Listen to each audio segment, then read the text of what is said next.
Welcome to the Saturday Cup of Joe podcast.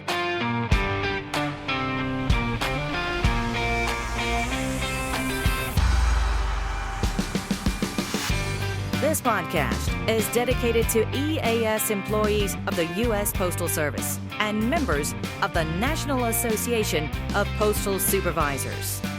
So, pour yourself a cup of coffee and join us for today's episode. And now, here's your host, Robert Wakefield.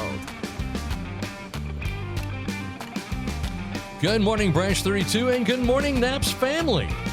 Great to have you here. Welcome to the Saturday Cup of Joe podcast, presented by the Nashville Post Office Credit Union. My name is Robert Wakefield. I'm the president of Branch 32. That's right. Thank you. Yeah. That's me. Yeah. Please be seated. Oh, that's so dumb. All right, it's great to have you here. We got a great show lined up for you. So let's go ahead and let's pour that first cup.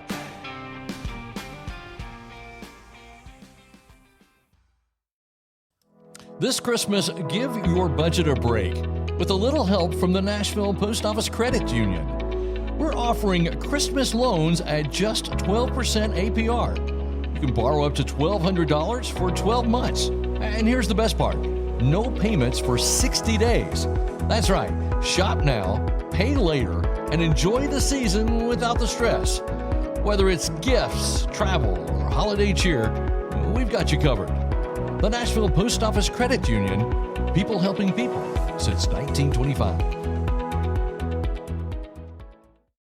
And for our first cup today, I want you to go ahead and grab that cup of Joe. Let's settle in and let's keep rolling with our Don't Quit series. It's been pretty good. I've actually enjoyed it.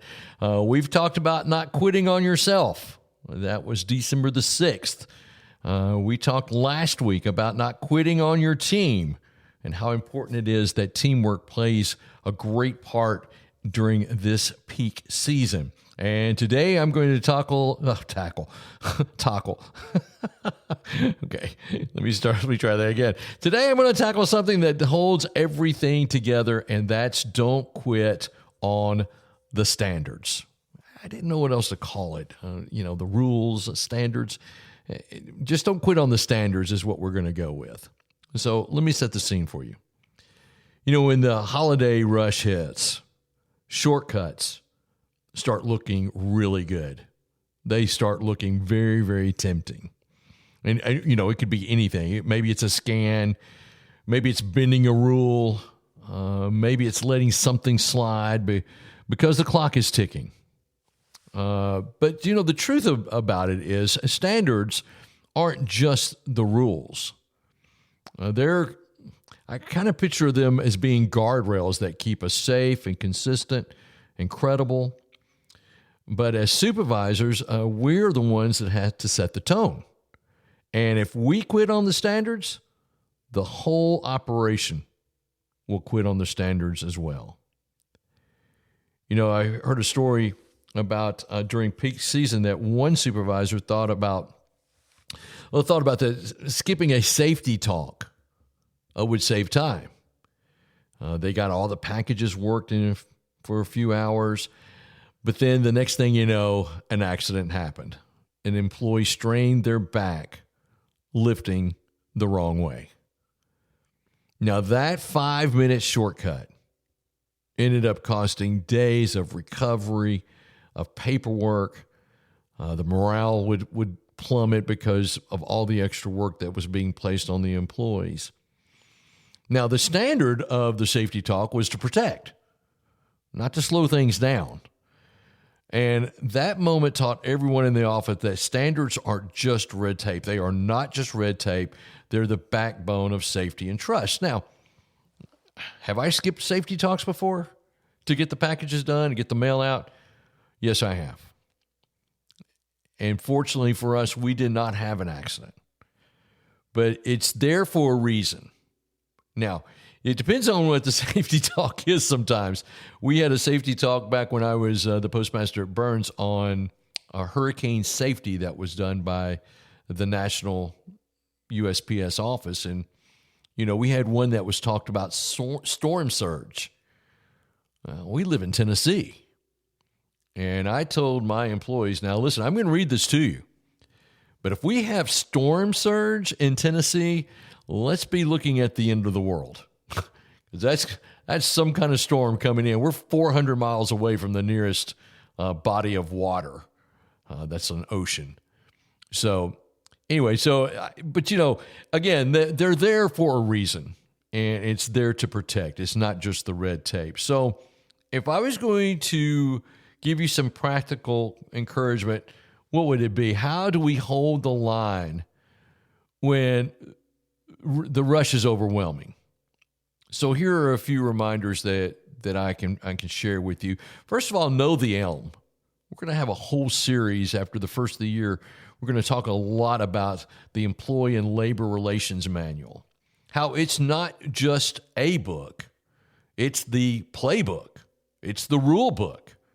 So if anybody needs to know it pretty well, it's EAS employees, because that's what we have to go off of.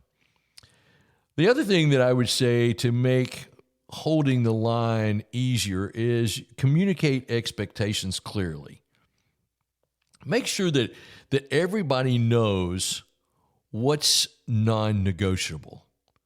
I remember if they came out with a thing, there was no backing over 50 feet. I think it's still there. But when I was the postmaster, they introduced this concept because they had it on the scanners. And so I got all my employees together and I said, look, don't back. Well, then I had one guy say, well, wait a minute, there's boxes I can't get to. I said, well, then we need to change those boxes. He said, but there's places I can't, I've got to back up. I said, don't do it. Don't back up for any reason.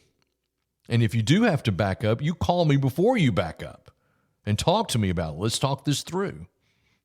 So one of my carriers got out there, and it was a very narrow road, and it was in the middle of nowhere.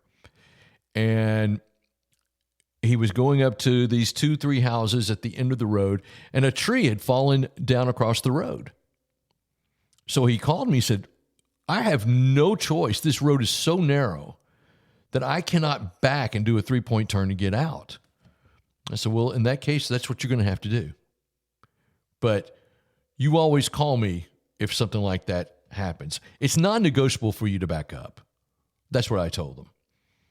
And that was a very clear expectation. So communicate those expectations to your team as we wind up this Christmas season. The other thing is you can lead by example. You know, if you follow the standards that are set out from the Postal Service, your team's going to follow you too. So leading by example is important, and correct quickly. Don't let these small lapses grow into big problems. And finally, take pride in compliance. Make sure you get every scan, every procedure, every policy followed. Make sure you do that with professionalism. They're just not check boxes. They're the foundation of credibility. So those are some practical encouragements that I can give you on this last, well, it's the 20th, so we're almost done with Christmas. So you just think about it. Families are waiting on gifts, businesses are counting on deliveries, and communities are trusting the Postal Service to come through. And when we stick to the standards, we're not just following the rules, we're honoring that trust. And for NAPS members, it's about pride. It's pride in doing the job right. It's pride in leading others with integrity. It's pride in knowing that the rush is almost over. We couldn't be happier. And we can look back and we can say, we didn't quit. So, as you head into the final week of the holiday season, remember this. Don't quit on the standards. They're just not words on a paper. They're the foundation of our work. Hold that line, lead with integrity, and show your team that excellence doesn't bend under pressure. Because when we don't quit on the standards, we don't quit on ourselves or our team or the mission. So that is today's first cup. Let's go ahead and let's pour that second cup.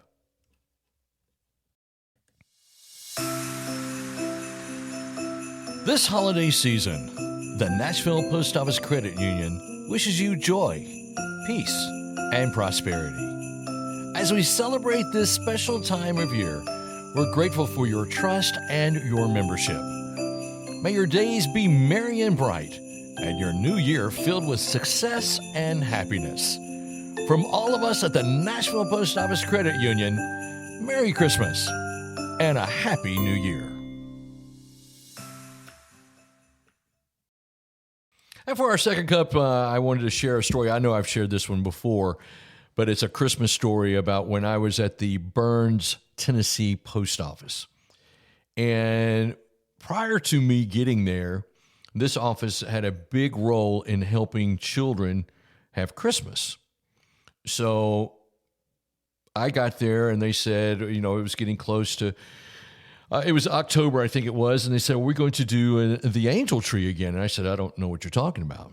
Now, this is when we could get away with this kind of thing. You probably couldn't do this in today's postal service environment. But back then, a small office, I had 4 carriers, I had 1 clerk, and so we could get away with this.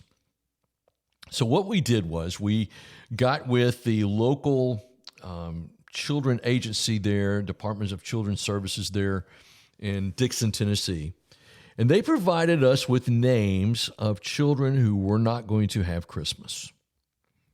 So we've got their ages, we got what they wanted kind of thing. Didn't put their names on the tree, just put how old they were and put these ornaments on the tree and invited our community to come and get these packages so these children could have Christmas. It was one of the proudest moments of my career, I've got to tell you. It was just unbelievable. So sure enough, the community, they would start asking around the beginning of November, are you going to do the angel tree again? And I said, well, yeah, we're going to do it again. We put up the tree, put all the ornaments on there. They were gone within 3 hours, every single one of them. And then that's when the problems happened. And I say problems because my office was not very big, but the presents started pouring in. Oh my gosh. We had stuff stacked everywhere. And, it's Christmas, so packages are coming in, and we're trying to get them out, and yet they're bringing these gifts in for these children. It was just an amazing time. And so the night came that we were going to give the children their presents, and what we did was we were going to all go out to eat as a group after we gave them all out. So we had the parents come at 6 p.m. The carriers were already back. Parents came at 6 p.m. and we started loading presents in their vehicles. And it was so touching. There was this one mother who was just sobbing. I mean, she was just crying her eyes out. And she was saying to me, my babies are going to have a Christmas. My babies are going to have a Christmas. Wow. I thought, boy, what a proud moment that was for us. And we loaded those presents in her car, and she put them under the tree. And those children that year had a fantastic Christmas. That's one thing that I missed when I left that office and went to another office, so we didn't have that personal touch like we used to. Of course, things have changed. We're not allowed to do a lot of things that we once did. But that's one of the Christmas stories that I always like to share with my listeners, and I'll share it just about every year because you may be new to the podcast. I want to thank you for listening to the Saturday Cup of Joe podcast presented by the Nashville Post Office Credit Union. I want to say Merry Christmas to each and every one of you. Branch 32, I hope you have a great holiday season, and all of my Naps family, I hope you have a great season as well. Thank you so much for listening to today's episode of the Saturday Cup of Joe podcast. Be sure to share this with all your friends. Be sure EAS, NAPS members, let's get this message out. But again, I just want to wish all of you a merry and safe Christmas season. Thanks so much for listening. And remember, every great weekend starts with a great cup of Joe. We'll see you next time. Thank you for tuning in to the Saturday Cup of Joe podcast. Please note that the views and opinions expressed in this podcast are solely those of Robert Wakefield and do not necessarily reflect the views of the National Association of Postal Supervisors. We welcome your questions and comments, so send those to SaturdayCupOfJoe@gmail.com.